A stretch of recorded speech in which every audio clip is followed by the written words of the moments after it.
Hello students, welcome to our YouTube channel. My name is Ankita Yadav. So let's start our topic of people development and environment, social, economic and political dimensions of climate change. तो आज हम पढ़ने वाले हैं हमारा climate change के जो social dimension क्या है, इकोनॉमिक डायमेंशन क्या है और पॉलिटिकल डायमेंशंस क्या हैं। तो आप लोग ये तो जानते ही हो कि क्लाइमेट चेंज होता क्या है, जैसा कि मैं प्रीवियस वीडियोस में बताती आ रही हूँ कि क्लाइमेट चेंज क्या है। तो क्लाइमेट चेंज क्या है कि बहुत सारी कंडीशंस हैं, जैसे कि रेन, जो हमारी रेनफॉल है वो कम हो रही है, ज़्यादा हो रही है, इस पर जो रेनफॉल पर जो इम्पैक्ट पड़ेगा वो हमारा क्लाइमेट चेंज की वजह से है। जैसे कि हमारी ग्लोबल वार्मिंग है, ग्लोबल वार्मिंग जो है बहुत बढ़ रही है। क्यों बढ़ रही है? हमारे जो अर्थ है उसका टेम्परेचर बहुत इंक्रीज हो रहा है। क्यों हो रहा है? हमारे ग्रीन हाउस गैसेस के कारण हमारे अर्थ का टेम्परेचर क्या हो रहा है? इंक्रीज हो रहा है। ओके, तो क्लाइमेट चेंज होने की वजह से क्या इन सब के बहुत सारे गैसेस हैं, उन सब का हम यूज़ कर रहे हैं ना, ग्रीन हाउस गैसेज हैं, तो उसके कारण क्या हो रहा है? हमारा क्लाइमेट चेंज हो रहा है। ठीक है, तो उससे क्या हो रहा है? हमारे ओजोन का डिप्लेशन हो रहा है, ग्लोबल वार्मिंग बढ़ रही है, बहुत सारी चीज़ें हैं, हमारा एनवायरनमेंट जो है वो पॉल्यूट हो रहा है। जैसे कि मैंने बताया था आपको, air pollution, water pollution, soil pollution etcetera, बहुत सारे पॉल्यूशन हैं ये क्रिएट हो रहे हैं। सो इस इसके कारण जो हमारा क्लाइमेट चेंज हो रहा है, तो उससे क्या क्या हो रहा है, किन के कारण हो रहा है? ग्लोबल वार्मिंग जो मैं बता चुकी हूँ, उसके कारण हमारा क्लाइमेट चेंज हो गया है।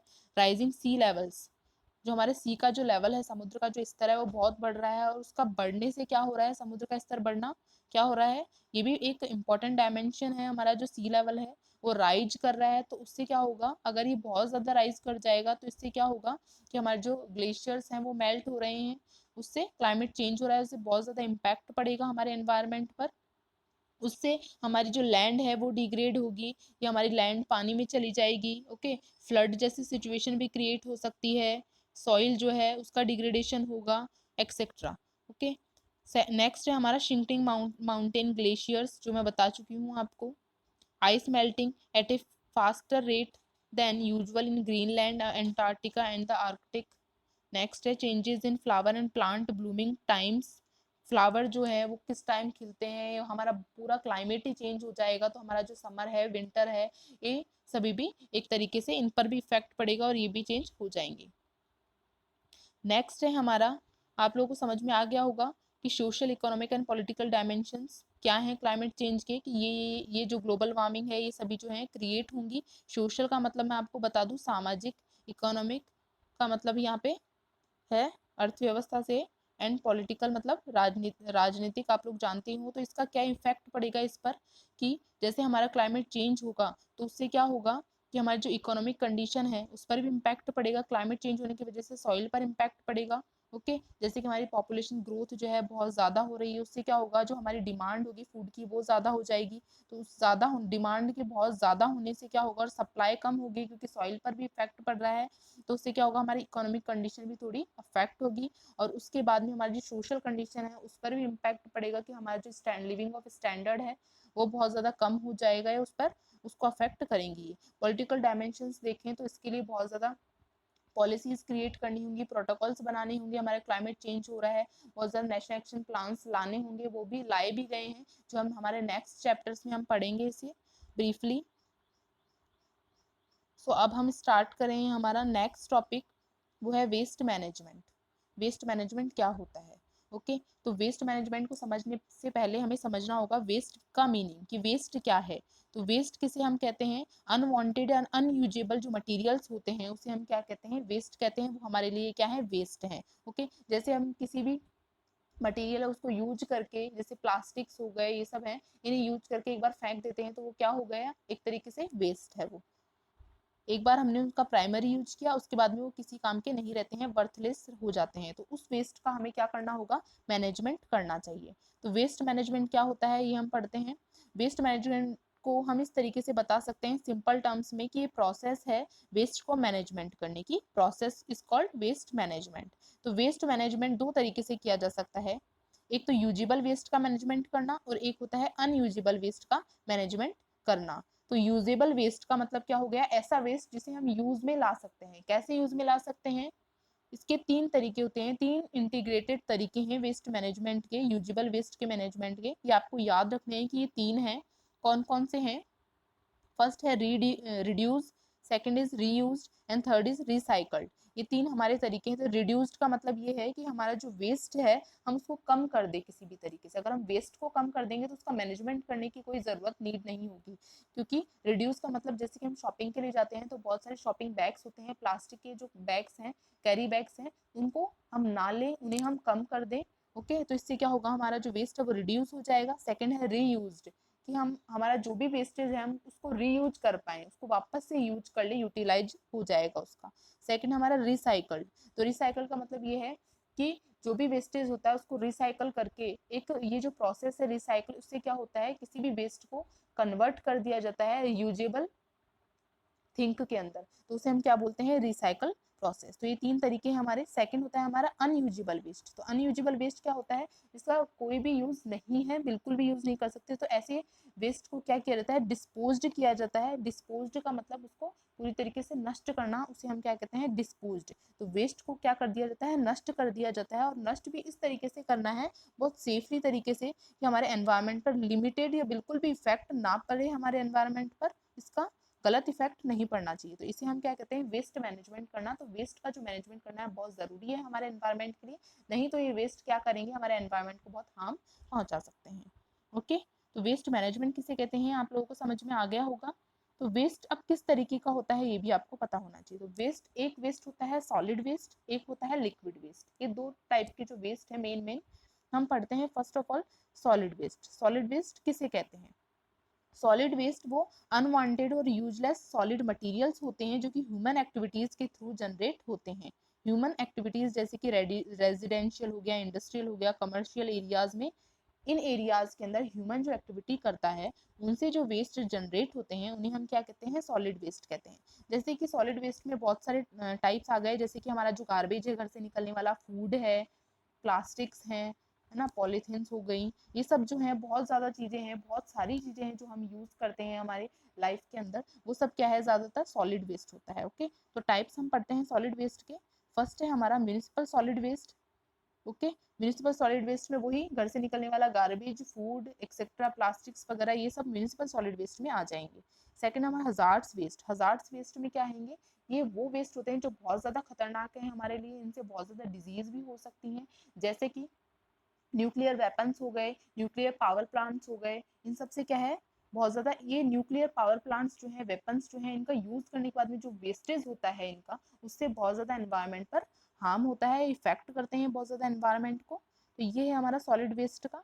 सेकंड है, नेक्स्ट है हमारा इंडस्ट्रियल वेस्ट। तो इंडस्ट्रियल वेस्ट में आप लोग जानते हो, इंडस्ट्री से निकलने वाले जो भी बहुत ज़्यादा प्लास्टिक्स हो गया, या और भी बहुत ज़्यादा मटीरियल्स हैं, मेटल्स हैं, जैसे कि कैडमियम है, कैडमियम से टाइटाइड डिजीज होती है, मैं पहले भी बता चुकी हूँ, मरकरी हो गया, लेड हो गया, ये बहुत सारी मेटल्स हैं जो कि इंडस्ट्रीज के थ्रू आती हैं। ओके, और इनसे बहुत ज़्यादा जो डिजीज है वो क्रिएट होती है।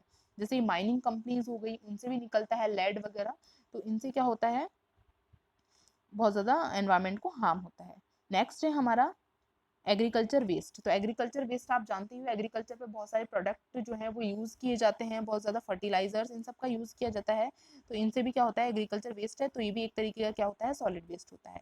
नेक्स्ट है हमारा बायोमेडिकल वेस्ट। तो बायोमेडिकल वेस्ट किसे कहते हैं, आप लोग जानते हो, हॉस्पिटल्स का जो वेस्टेज होता है वो होता है बायोमेडिकल वेस्ट। जैसे कि हॉस्पिटल्स में किसी भी ह्यूमन का या एनिमल का ट्रीटमेंट करते हैं, तो उस टाइम पर उस ट्रीटमेंट में जो भी सोर्सेज, जो भी चीज़ें यूज़ की जाती हैं, वो चीज़ें एक बार यूज़ करने के बाद में वो कोई भी काम की नहीं होती हैं। तो वो जो थिंग्स हैं वो क्या होती हैं, हमारी वेस्ट होती हैं, उसे हम बायोमेडिकल वेस्ट कहते हैं। और ये जो थिंग्स हैं, जैसे कि इंजेक्शन हो गए एंड बहुत सारी चीज़ें हैं एक्सेट्रा, तो इन सब चीज़ों को वेस्ट का, ये सारी जो वेस्ट है इनका मैनेजमेंट करना बहुत ज़्यादा इंपॉर्टेंट है, क्योंकि इनसे हमारे एनवायरनमेंट को बहुत ज़्यादा इम्पैक्ट पड़ता है, इनसे बहुत सारी डिजीज़ भी हो सकती हैं ह्यूमंस को।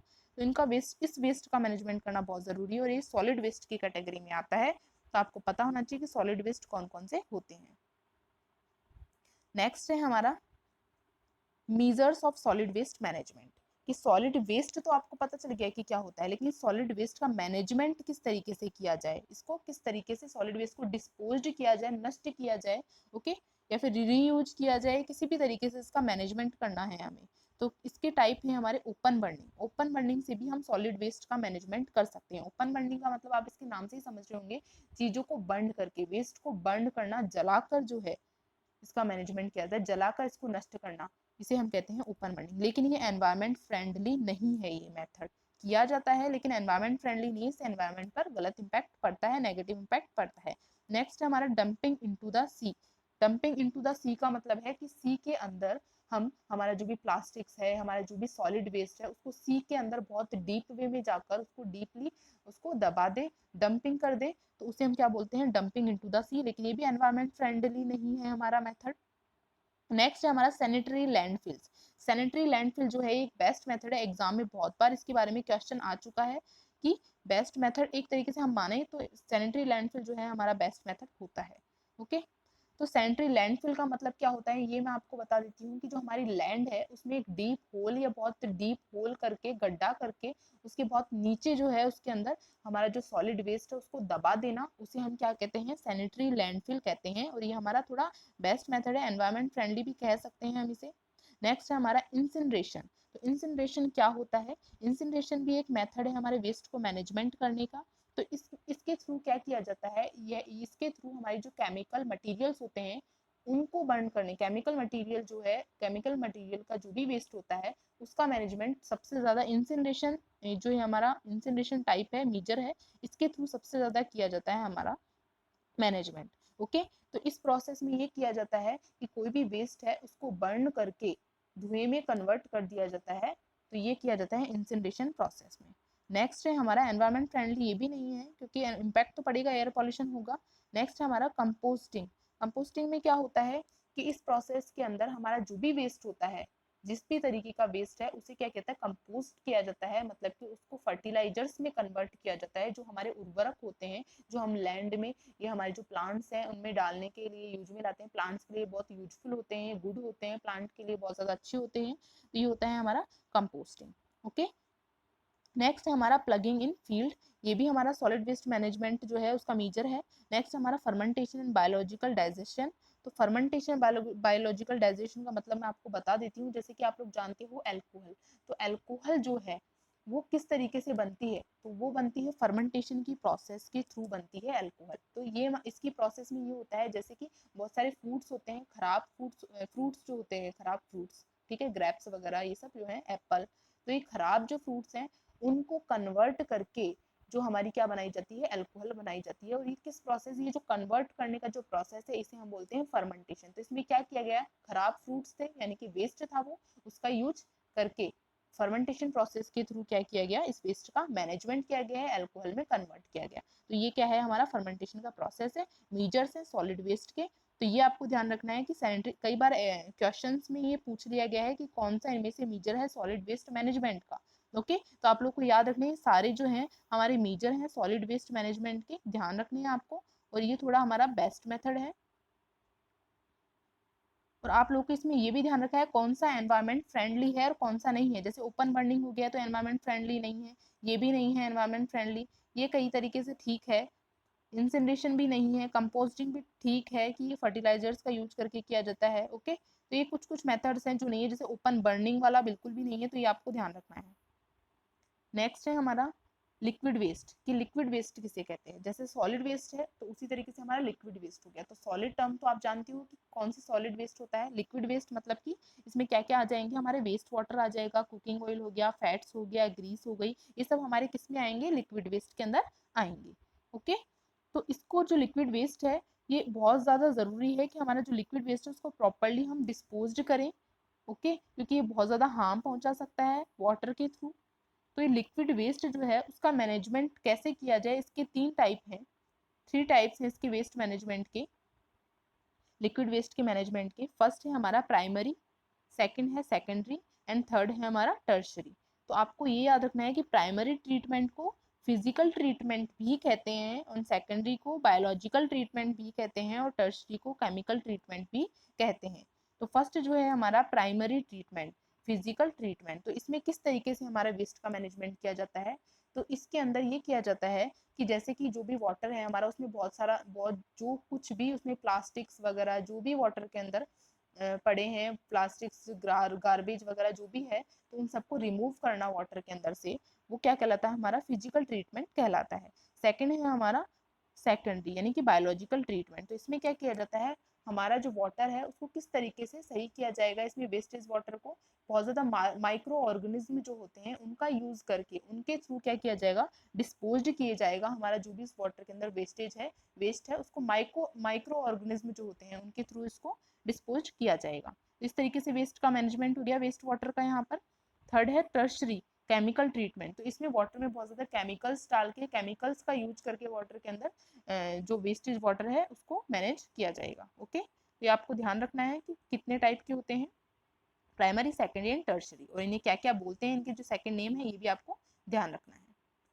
नेक्स्ट है हमारा ई वेस्ट। ई वेस्ट बहुत इंपॉर्टेंट है आपके एग्जाम के पॉइंट ऑफ व्यू से, आपको पता होना चाहिए। ई वेस्ट का मतलब है इलेक्ट्रॉनिक वेस्ट। तो इलेक्ट्रॉनिक वेस्ट का मतलब जानते हो आप लोग कि हम मतलब कि बहुत ज़्यादा हम लॉन्ग टाइम पीरियड तक हमारे जो डिवाइसेज हैं, बहुत ज़्यादा जैसे कि मोबाइल्स हो गए, उन डिवाइसेस को बहुत लॉन्ग टाइम पीरियड तक हम उनका यूज कर रहे हैं, और एक टाइम पीरियड ऐसा आता है कि हम इन्हें क्या कर देते हैं, फेंक देते हैं, या इनको इसके स्थान पर हम दूसरा यूज करने लग जाते हैं, नया परचेज कर लेते हैं। तो ये जो फर्स्ट वाला है वो क्या हो गया, एक तरीके से वेस्टेज हो गया। ओके, तो ये जो ई वेस्ट है वो हमारे एनवायरनमेंट के लिए बहुत ज़्यादा हार्मफुल है, इसका सही तरीके से डिस्पोज नहीं किया गया तो ये हमारे एनवायरनमेंट को बहुत नेगेटिव इम्पैक्ट डाल सकता है हमारे एनवायरनमेंट पर। तो ई वेस्ट में कौन कौन से आ जाएंगे, इलेक्ट्रॉनिक डिवाइसेज आते हैं ई वेस्ट में। कौन कौन से आ जाएंगे, रेफ्रिजरेटर हो गया, वॉशिंग मशीन हो गई, कुकर्स हो गए, माइक्रोवेव्स हो गए, इलेक्ट्रॉनिक फैंस हो गए, एयर कंडीशनर हो गए, टीवी इक्विपमेंट हो गए, टेलीकम्युनिकेशन हो गया, टीवी हो गया, printers, laptops, computers, mobile phones, ये सब हमारे क्या आ जाएंगे, हमारे ई वेस्ट के अंदर आ जाएंगे। तो ई वेस्ट का मतलब हो गया इलेक्ट्रॉनिक वेस्ट। आपको पता होना चाहिए कि किन किन के थ्रू ई वेस्ट होता है, और ई वेस्ट को डिस्पोज करना बहुत ज़्यादा इंपॉर्टेंट है। नेक्स्ट हम आते हैं हमारे क्वेश्चंस पर, और अब आज हम करने वाले हैं हमारे जो पॉल्यूटेंट्स होते हैं उसका ह्यूमन पर क्या इम्पैक्ट पड़ता है, क्या इफेक्ट डालते हैं पॉल्यूटेंट। उसके कुछ क्वेश्चंस हम हमारे प्रीवियस वीडियो में कर चुके हैं, लेकिन ये क्वेश्चंस जो हैं बहुत ज़्यादा हैं, हम आज भी कुछ क्वेश्चंस जो हैं उससे रिलेटेड करने वाले हैं। तो फर्स्ट है, प्रीवियस एग्जाम्स में आए हुए हैं क्वेश्चन। तो फर्स्ट क्वेश्चन है, विच of the following pollutants can cause cancer in humans. कि ह्यूमंस के अंदर कौन सा पॉल्यूटेंट है जिसके कारण कैंसर होता है। तो फर्स्ट है हमारा पेस्टिसाइड, सेकंड है हमारा मरकरी, थर्ड है लेड, एंड फोर्थ है ओजोन। तो इस क्वेश्चन का राइट आंसर क्या होगा, मैं आपको बता दूं, पहले हम डिसाइड कर ले कि पेस्टिसाइड जो है वो क्या होते हैं। पेस्टिसाइड को क्या बोलते हैं, कीटनाशक। तो आप समझ रहे होंगे पेस्टिसाइड क्या होते हैं, जो हमारी जो क्रॉप होती है, फसल होती है, उस पर यूज किए जाते हैं, प्लांट्स पर यूज किए जाते हैं, और उनका जितना ज़्यादा यूज किया जाता है पेस्टिसाइड पर, उतना ज़्यादा ये हमें हार्म पहुंचाएंगे, क्योंकि प्लांट्स जो है फूड के थ्रू पेस्टिसाइड कहाँ जाएगा, हमारी बॉडी में जाएगा, और उससे क्या होगा, ह्यूमन को कैंसर होगा। ओके, तो ये आपको याद रखना है, पेस्टिसाइड से क्या होता है, कैंसर होता है। सेकेंड है हमारा मरकरी। तो मरकरी से मैंने आपको पहले भी बताया था, मिनीमाटा डिजीज होती है, जापान में हुई थी, पानी में मरकरी के घुलने से। थर्ड है हमारा लेड। लेड से क्या होती है, लेड पॉइजनिंग होती है। और फोर्थ है हमारा ओजोन। ओजोन से स्किन कैंसर होता है और रेस्पिरेटरी प्रॉब्लम्स होती है, ये आपको ध्यान रखना है। तो इस क्वेश्चन का राइट आंसर क्या होगा, पेस्टिसाइड्स, क्योंकि पेस्टिसाइड से कैंसर होता है, फूड के थ्रू ह्यूमन की बॉडी में जाता है, और जितना ज़्यादा पेस्टिसाइड क्रॉप्स पर यूज़ करेंगे, प्लांट्स पर यूज़ करेंगे, उसमें जितना ज़्यादा कीटनाशक डालेंगे उतना ज़्यादा ह्यूमन को इफेक्ट करेंगे। ओके, सेकंड है हमारा, which of the following pollutants in the major cause of respiratory disease. Okay, ये कौन सा पॉल्यूटेंट्स है जिससे रेस्पिरेटरी डिजीज होती हैं। फर्स्ट है हमारा सस्पेंडेड फाइन पार्टिकल्स, सेकंड है nitrogen oxides, third is carbon monoxide, and fourth is volatile organic compounds. तो फर्स्ट है हमारा सस्पेंडेड फाइन पार्टिकल्स। इससे क्या होता है, क्या होते हैं, धूल के जो कण होते हैं छोटे छोटे, उन्हें हम बोलते हैं सस्पेंडेड फाइन पार्टिकल्स। तो इनसे क्या होता है, धूल के जो छोटे छोटे कण होते हैं उनसे हमारे रेस्पिरेटरी जो है डिजीज होती है इसके थ्रू। ये आप लोगों को पता होना चाहिए, धूल के कण हमारे रेस्पिरेटरी जो सिस्टम है उसको अफेक्ट करते हैं। सेकंड हमारा नाइट्रोजन ऑक्साइड। तो नाइट्रोजन ऑक्साइड के बारे में मैंने प्रीवियस वीडियो में बताया था आपको कि इससे क्या होता है, जैसे म्यूकस और म्यूकस जो है उसको अफेक्ट करती है ये, और इससे इरिटेशन जैसी प्रॉब्लम्स भी होती हैं। ओके, नेक्स्ट हमारा कार्बन मोनोऑक्साइड।